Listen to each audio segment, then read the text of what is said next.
everyone, it's me, Kat Muir from Cheap and Easy Eats, and today we're going to be doing my version of homemade tomato pasta sauce.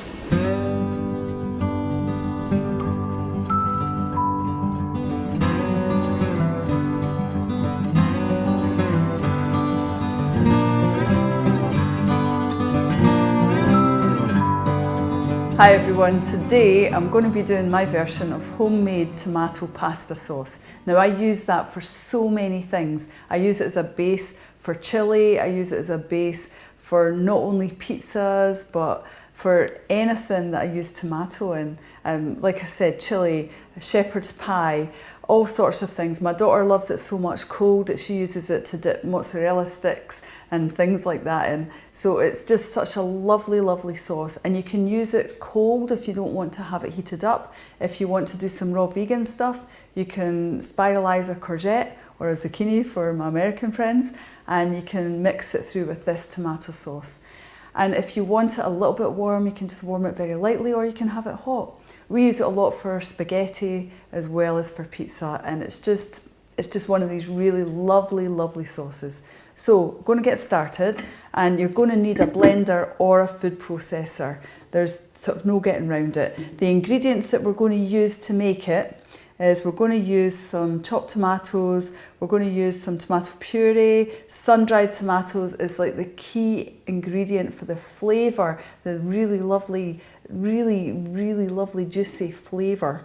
We're going to use some antipasti grilled peppers. You can use fresh peppers as well. I just find it's really easy just to have a whole stash of ingredients in the cupboard, and then when you run out you can make it, and I don't always have fresh peppers, so I just always have some jars. So I'm going to show you it with jarred, but you can of course replace it with fresh peppers. We're going to use some capers, a little bit of salt, a little bit of brown sugar, or if you want you can use honey or agave or something like that. And I've got a jar, a nice big jar to put it all in. Now usually we go through it so much I double up this. So this is a half measure because this is what I used to make when the kids were small. Now that they're bigger I just do it double. But you're going to need a food processor or a blender. I'm going to use a blender today. So I'm going to start off with a 400-gram tin of tomatoes. You can use plum tomatoes as well. The only one I would recommend not using is passata. And the reason for that is that it's just a little bit too thin. So I like a nice brand of chopped tomatoes or plum tomatoes, and I don't use them with any basil or any other flavours in them because I like to put my own flavours in.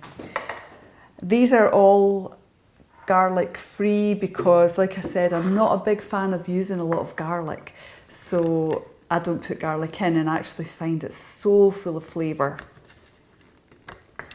To look in this, just because of these guys. So sun-dried tomatoes are the things that really thicken it up, give it lots of beautiful flavour, and we're going to use half a jar. Now this is a 280-gram jar, so we're going to use 140 grams of sun-dried tomatoes, and we're also going to put a little bit of the oil in from them. Now I'm going to put in some peppers. So the peppers, they're just antipasti grilled peppers. And again, I'm going to put half a jar in. So that's about 225 grams. But usually it would be like one full-size bell pepper if you're doing a fresh one. And it really adds a richness and a sweetness to the flavour. It's a completely different sauce without it.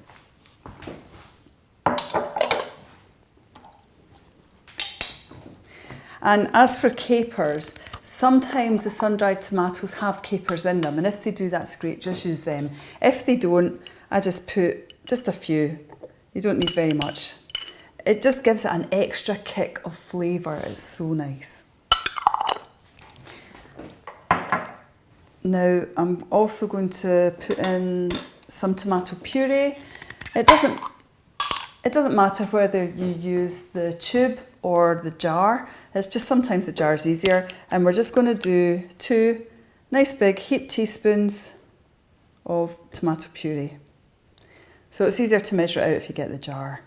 And that just gives it a little bit of thickness. Sometimes the tomatoes can be quite watery and the peppers are quite watery, and you just need a little bit more structure, and that's what the puree does. It also intensifies the tomato flavour.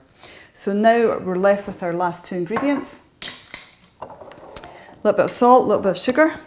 We're only going to put in half a teaspoon of salt because we don't want it too salty. So half a teaspoon, and that's perfect.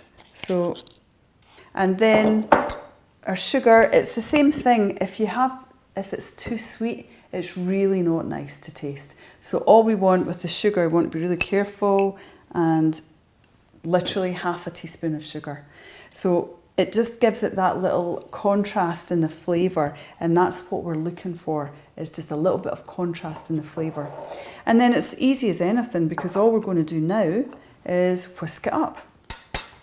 So, put the lid on, don't want it to go everywhere.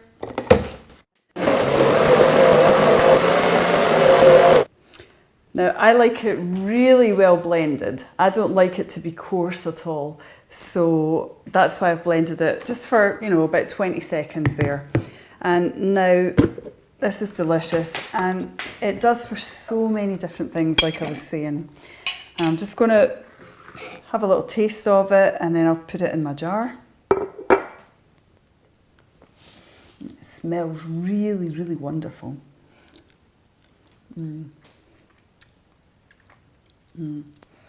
It's such a thick, creamy texture. You can just get that little hint of the peppers and the sun-dried tomatoes, and it's really, really delicious. It's such a delicious sauce to have cold as well as hot. So very versatile sauce. Lasagna, all these different things I've used it in as a base. And if I need something more watery, sometimes I'll just add another tin of tomatoes in there. If it's for making chili or making lasagna and I need it that little bit more liquidy, that's all I do, an extra tin tomatoes. But for everything, this is pretty much the sauce that I use. And I'm just going to show you how much we get out of that. So it'll stay fresh in the fridge for about a week. And cost-wise, it's about £1 for the sun-dried tomatoes. It's about £2 for the peppers. The capers are fairly cheap, and you only use a tiny amount of them, and it's 50p for a tin of tomatoes. So really, for less than £2, you've got this really, really tasty, delicious tomato sauce. Excuse me. So I used to buy sauce for my kids when they were younger for putting in pasta, and it never really tasted all that great to me, and I'd slap it on pizzas and do things like that. And for a jar this size, it was usually about £3, and that was because it was a decent quality one.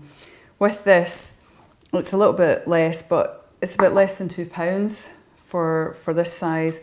I can't remember how much weight it holds, but you can see it's a big giant jar. So I hope you try this. I hope you have lots of fun with it and you really enjoy it. And let me know how you get on. Thanks so much for watching. I'm Kat Muir, Japanese Eats. Bye!